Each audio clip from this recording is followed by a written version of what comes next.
Good afternoon and happy Sunday. Well, actually it'll be Monday by the time you guys see this video.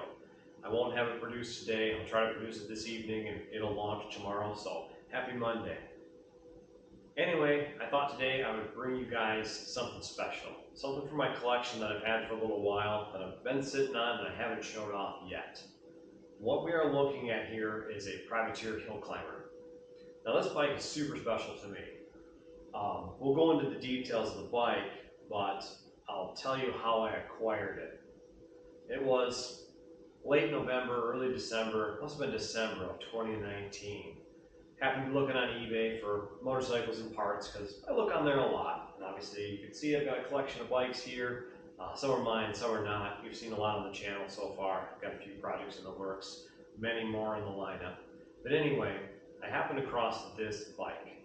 Now what I know about this bike, I'll share with you now. There's a lot of details I don't know. There's a lot of things that are honestly in the dark for me.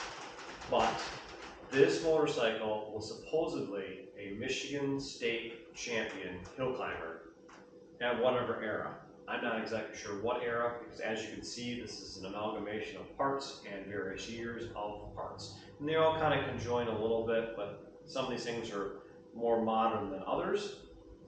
But from what I know, this bike was a state champion here in the state of Michigan, and it raced at Mount Garfield was one of the places it raced at, and that's local to our town here. They don't do vintage racing anymore, but they still do hill climbing every other year. Now what I know about the motorcycle is this was purchased or owned or something by Easy Russ out of Grand Rapids. And from what I've gathered is he had a motorcycle salvage yard. Now I've never met Russ, but I hear he's a great guy, kind of a character, had a ton of bikes. From there, him owning the motorcycle, and somewhere around 25 to 30 years ago, this bike was purchased by the late Dale Wachsler. Now, I was able to buy this bike, they put it up on eBay for auction, from Dale, which is another story in itself, and we'll get into that in a little bit. This was one of those things that I was watching it for a while, and I really liked it, and I thought it was cool, and I thought, man, I really need to bring this back to the state of Michigan because it is a Michigan bike. So I put opening bid on the motorcycle thinking, well, that's all the money I've got. If I can spend it, I'll spend it. If I can't get it, I won't. And lo and behold, after I think it was a 10-day auction, me biting my nails and freaking out like I'm going to miss out on this opportunity, I won the motorcycle. It was crazy. I couldn't believe that I did. So I quickly shot over an email asking how to proceed with payment and whatnot, and I got an email back pretty promptly, honestly, from Dale. And he said at that time, just give me a deposit. We need to figure out timing on when you can come down because the museum is closed currently. So I said, not a big deal. If you guys are cool with storing it for a little while, I'd like to come up in the springtime and get it. He said, well, let's figure that out. We'll store it for a little while. We were buried in snow at the time. It's Michigan, December. You get buried in snow pretty fast. So we'll fast forward to March of 2020. That was the time that I had to actually go down and get the bike. So I scheduled some time off from work, took a long weekend to head down to Maggie Valley and pick up this motorcycle. Now many of you know at that point in time, Dale was super sick. And at that point, he was not seeing anybody, he was not coming out of his house that I know of, but he wasn't meeting new folks. So unfortunately, I never got to meet Dale. I wish that I would have. I've had a lot, at that point I had a couple of great phone conversations with him. We texted back and forth on the way down. He, thanked me for buying the bike and, thanked me for adding it to my collection and hope that I do something cool with it. Fast forward to last year's Cannonball Run, and I had the opportunity to talk to Matt Wachsler about this bike. And of course, he remembered the bike. He asked what I was going to do with it, and he said at that point in time, if you're interested in, working on the bike or you need parts or whatnot, let me know. Which I thought was super cool. Both Matt and his dad are, great people. I'm honored to have met both of them. I'm hoping to, at some point in time, get this bike going and do something with it, as far as getting back together in a running condition. But I wanted to share the story of, how I acquired this bike, the history that I have on it, and, obviously share with you guys and maybe gain some more knowledge on this motorcycle. Maybe someone has seen this and they'll go, oh my gosh, that was so-and-so's bike and I know where it raced and who built it or whatever. It'd be kind of cool to connect with some of those people if they're still around. Hopefully they are. Now this tank is not the tank that came with the motorcycle. It did not come with a tank. I do have a set of VL tanks that I need to have cut down so they fit this bike properly. But I'm going to move the camera here. We're going to do a 360-degree view of the motorcycle and talk about the bike, you know, my future plans for it, what it currently looks like, and just kind of, you know, show it off a little bit. Now we'll start in the front of the motorcycle. As you can see, it's sporting a 19-inch Harley Davidson panhead wheel, I believe. Based on the hub design, I think that's an early panhead wheel, laced to a VL hub, or a VL hoop, I think. The front end is early panhead. Obviously the handlebars are early panhead. They've been reinforced. The engine, you guys have probably seen, this is a unique piece. This is a 1934 VLD bottom end with a Knucklehead top end and a Bendix carb, or whatever these things are. I think it's a Bendix carb.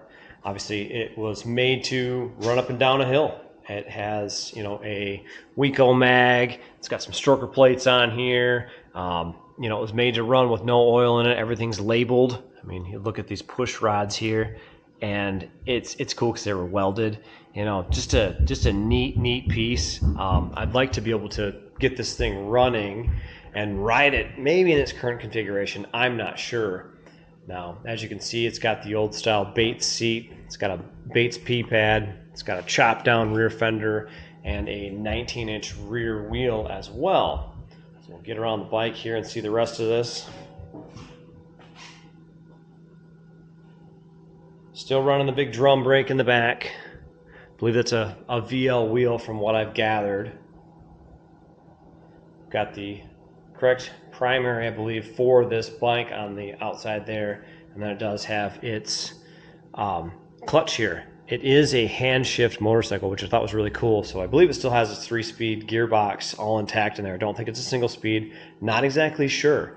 Have not, you know, of course, ridden it and whatnot. It does shift in between the gears. It sounds like it's selecting gears, and I believe that it is. 3-speed transmission. Really cool, unique thing here. Obviously, we wrap these with chains in between each one of the lugs there. So that's all set up for hill climbing here.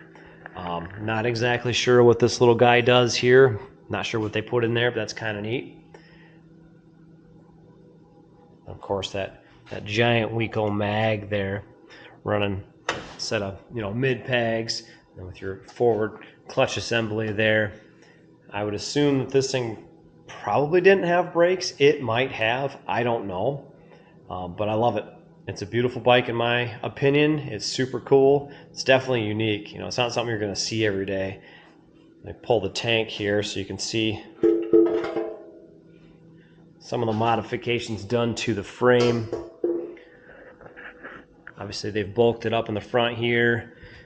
They've bent that crossbar just to get that front head in place. But as far as that goes, the rest of the frame looks unaltered in my opinion. I could be totally wrong. It still does have, you know, your brake shaft tube there. I'm assuming that that would work if you had the right controls there. The tank is actually a real deal vintage Wassel tank. It's got some dents and dings in it, as you can see. Somebody body filled the heck out of the bottom of it, so it's something I'm going to go ahead and fix at some point in time.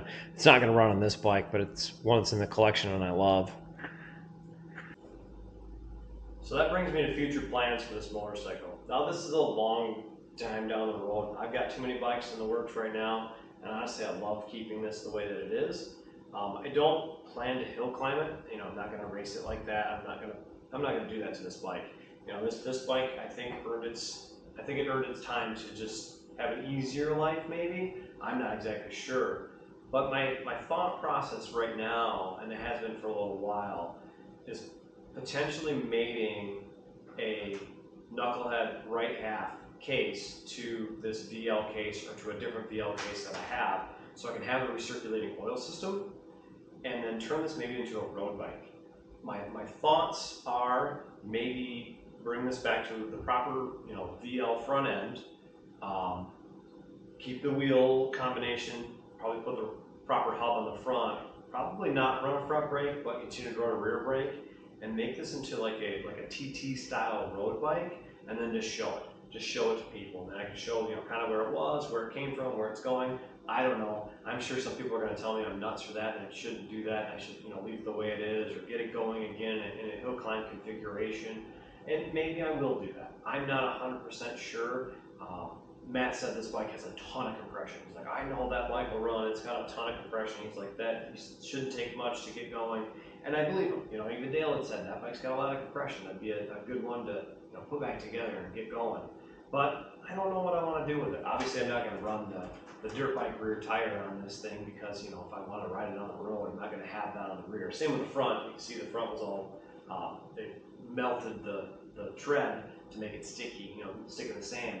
So I don't want to run that either. I know I want to run some sort of a 1919 road style combo so I can take this to motorcycle shows and show it off wherever. I don't know, maybe grass drags or something stupid like that in its future. I'm not exactly 100% sure. Thoughts for down the road. Obviously, like I said, this is a bike that's just been in the collection for a few years now. I've had it since 2020, and I haven't done anything with it except for love it. I love this thing. I love looking at it. I show it to people. I haven't put on YouTube until now, so no one in the world has seen it. So now you guys can take a look at what I've acquired. Fun fact about the time frame of picking this motorcycle up. One of the details that I had forgotten. So we're down in Maggie Valley, and everything was changing in 2020. Maybe some of you remember what was going on at that time. We were right in the beginning throes of COVID, and everything was beginning to shut down. So the potential for us to not be able to come back home or not get home or out of the state of North Carolina at that point in time were very real. We didn't know if we were going to be able to cross state lines because there was a lot of talk of, people had to shelter in place, they had to stay where they were, and they had to, not move around and not spread COVID. And that was, some scary times. Here I am in a truck and a trailer hauling a motorcycle in the mountains and thinking I'm not going to make it back home. I'm not sure when I'm going to be able to go home. So that was kind of fun. Anyway, I wanted to show you guys my Hillclimber. I love this thing. I hope you guys love this thing too. If you have ideas or thoughts on, a potential direction for this thing or ideas or parts laying around that might fit this bike or any information, that'd be the big one. If anybody has any information about this bike, like if they've seen this bike, they know whose it was, they can put me in contact with that person or they are that person, please feel free to reach out. I would love to know this thing's history.